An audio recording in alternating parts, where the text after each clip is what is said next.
yung account. So, sa pag-verified ng account, go to your Gmail account and then meron kayong marireceive na message galing sa 747. Kapag wala mismo sa message, go to your spam and then doon nyo makikita ang message ng 747. So, makikita nyo doon ang link na ibibigay ng 747, i-click nyo ang link para ma-verify ang inyong account. So, meron kayong makikitang green check button kapag verified na ang inyong account. After mag-verified, so ibibigay ko sa inyo ang inyong username and password and link kung saan kayo magsa-sign in.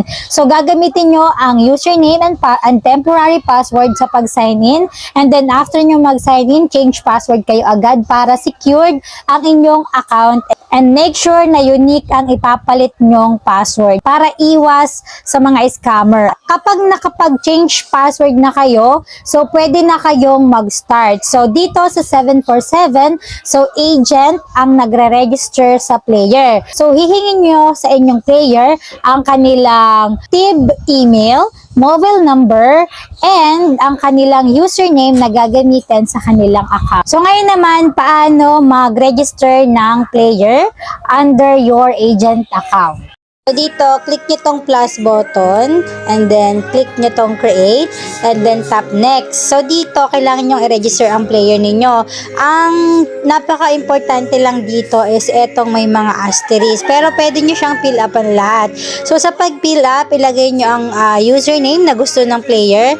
Sa mobile number, lagi siyang nag-i-start or nagsisimula siya sa 63. Ayan, bago ang number. So ito yung example. Ayan, so tatanggalin na yung 0, instead na 0 ang ipapalit is 63.